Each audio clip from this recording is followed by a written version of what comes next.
Amazon पे business करना आज के टाइम में बहुत आसान लगता है, लेकिन जैसे ही आप असली प्रोडक्ट भेजना शुरू करते हो, तब असली कहानी शुरू होती है। Shipping, packing, returns, customer calls और अमेज़न की बदलती हुई पॉलिसीज़। अब बड़ा सवाल ये है, क्या आप खुद ऑर्डर फुलफिल करेंगे या फिर अमेज़न से करवाएंगे? दोनों मॉडल सही हैं, पर हर सेलर के लिए हर मॉडल सही नहीं होता। तो आज की वीडियो में हम करेंगे एक प्रैक्टिकल कंपैरिजन एफपीए और एफपीएम के बीच में, रियल एग्जांपल के साथ, कॉस्ट लॉजिक, सेलर एक्सपीरियंस के साथ। और हाँ, वीडियो के एंड में मैं आपको बताऊंगा फ्लिपकार्ट और अमेज़न के अंदर की बात, जिसको हम बोनस टिप कहते हैं।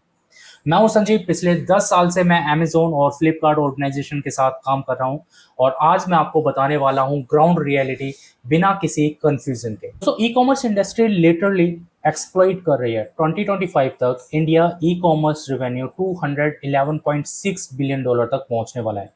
हर साल हजारों नए सेलर्स मार्केट प्लेस ज्वाइन कर रहे हैं। कोई ऑफिस जॉब के साथ पार्ट टाइम बेच रहा है, तो कोई फुल टाइम ब्रांड बना रहा है। लेकिन अमेज़न पर सबसे बड़ा सवाल यही रहता है, मैं डिलीवरी खुद संभालूं या फिर अमेज़न से करवाऊं। यानी दो models, FPA fulfilment bye Amazon और दूसरा होता है एफपीएम फुलफिलमेंट बाय मर्चेंट। अब दोनों को डिटेल्स में प्रैक्टिकली समझते हैं। दोस्तों, एफपीए यानी फुलफिलमेंट बाय अमेज़न, इसमें आप अपना स्टॉक अमेज़न के फुलफिलमेंट सेंटर में भेज देते हैं। अमेज़न वहां से हर ऑर्डर को पैक करता है, शिप करता है और डिलीवर करता है। साथ ही कस्टमर सर्विस और रिटर्न को भी हैंडल करता है। आपका काम बस यह होता है कि प्रोडक्ट को अमेज़न के वेयरहाउस तक पहुंचा दो। उसके बाद डिलीवरी से लेकर रिफंड तक सब अमेज़न संभाल लेता है। चलिए एक एग्जांपल से आपको मैं समझाता हूँ। सपोज कीजिए कि आप एक स्किन केयर प्रोडक्ट बेचते हो और हर रोज 100 ऑर्डर्स के आसपास आपको मिलते हैं। तो इमेजिन करो, हर दिन 100 पैकेट को खुद पैक करना, फिर उनको भेजना बहुत मुश्किल हो जाता है। एफबीए में ये सब काम ऑटो पायलट पे होता है। अब एफबीए के फायदे के बारे में बात कर लेते हैं। सबसे पहला फायदा मिलता है आपको prime badge advantage. Prime Amazon prime के 200 प्लस मिलियन यूजर्स हैं दुनिया भर में। प्राइम बैज वाले प्रोडक्ट ऑटोमेटिकली ज़्यादा बिकते हैं और ज़्यादा बिकते हैं। तो एफबीए से आपकी विजिबिलिटी और सेल्स दोनों बढ़ जाती है। दूसरा benefit, buy box chances. Amazon का बाय बॉक्स नाउ और ऐड टू कार्ट वाला बॉक्स आपने देखा होगा, जहां से 85% सेल्स होती हैं। एफपीए सेलर्स को बाय बॉक्स मिलने के चांसेस ज़्यादा होते हैं, क्योंकि अमेज़न फास्ट डिलीवरी और बेटर कस्टमर एक्सपीरियंस की गारंटी करता है। तो वहां पर आपको वो बेनिफिट मिल जाता है। तीसरा, टाइम सेविंग। आपको वेयरहाउस में स्टाफ, पैकिंग मटेरियल और कोरियर के झंझट नहीं लेने पड़ते हैं। तो बस फोकस रखना होता है आपको अपनी सेलिंग और मार्केटिंग। बैकएंड अमेज़न संभाल लेगा।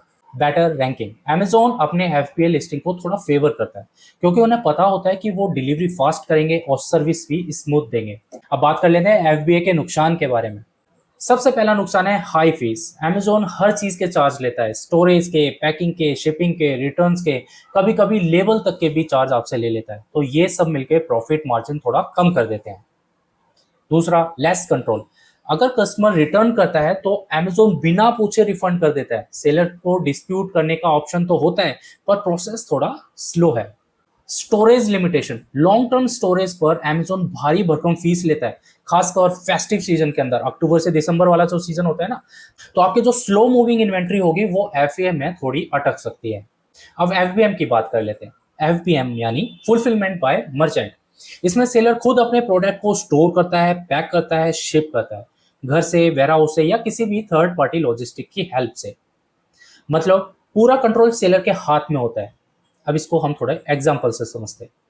अगर आप पर्सनलाइज्ड गिफ्ट बेचते हैं या फिर कस्टमाइज वॉल आर्ट बेचते हैं, तो हर ऑर्डर थोड़ा अलग होता है। ऐसे में एफपीए पॉसिबल नहीं हो सकता। आपको एफपीएम ही लेना होगा, और वही आपकी परफेक्ट चॉइस भी होगी। अब बात कर लेते हैं एफबीएम के फायदे। सबसे पहला फायदा होता है कॉस्ट सेविंग।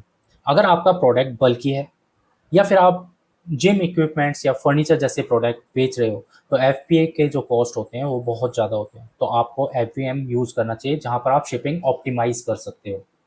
Brand control. एफवीएम में आप customer packaging, logo, thank you card, ये सब ऐड कर सकते हो।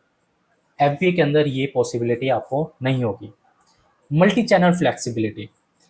एफएम सेलर एक ही वेयरहाउस से अमेज़न, फ्लिपकार्ट, शॉपिफाई और दूसरे मार्केट प्लेस के ऊपर आसानी से काम कर सकते हैं। तो वहां पर आपको फायदा होगा। Regulation freedom. अमेज़न अपनी पॉलिसी बार बार बदलता है, तो एफएम सेलर को हर बार चेंजेस में फंसने की जरूरत नहीं पड़ती है। अब एफएम के नुकसान क्या है? पहला नुकसान है नो प्राइम बैच। एफबीएम में प्राइम बैच नहीं मिलता है। कस्टमर सपोर्ट लोड, हर रिटर्न आपको खुद हैंडल करने होंगे। संडे को एंग्री कस्टमर का कॉल आए तो मजाक खराब हो जाता है। लो विजिबिलिटी, एफबीए लिस्टिंग सर्च में थोड़ा नीचे दिखाई देती है। इन शॉर्ट, एफपीए का मतलब पीस ऑफ माइंड और हाई फीस, और एफपीएम का मतलब मोर कंट्रोल पर मोर मेहनत। अब आपको कौन सा मेथड चुनना चाहिए उसकी बात कर लेते हैं। अगर आप एफबीए के साथ जाना चाहते हो तो आप ये बात ध्यान रखिए, आपके प्रोडक्ट छोटे और फास्ट मूविंग होने चाहिए, जैसे फ़ोन एसेसरीज, स्किन केयर जैसे प्रोडक्ट। अगर आप बिगनर हैं तो लॉजिस्टिक नहीं संभालना चाहते हैं तो आप एफबीए का यूज़ कर सकते हो। अगर आप प्राइम बैच के साथ फास्ट ग्रो चाहते हो तो एफबीए आपके लिए बेस्ट ऑप्शन होगा। एफबीएम में आप अगर जाना चाहते हो तो अगर आपके प्रोडक्ट हैवी हैं, बल्की हैं, जैसे कि फर्नीचर, अप्लायंसेज, तो आप एफबीएम का यूज़ कर सकते हो। अगर आप अपनी ब्रांडिंग और आप पूरा कंट्रोल अपने हाथ में चाहते हो तो आप एफबीएम का यूज़ कर सकते हो।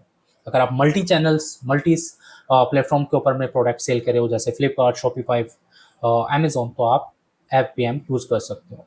अब मैंने आपको बताया था ना कि स्टार्टिंग में कि एंड वीडियो के अंदर मैं आपको एक बोनस टिप दूंगा, तो मेरी बोनस टिप ये है, आपको स्मार्ट सेलर की तरह काम करना होगा। हाइब्रिड मॉडल यूज़ कीजिए।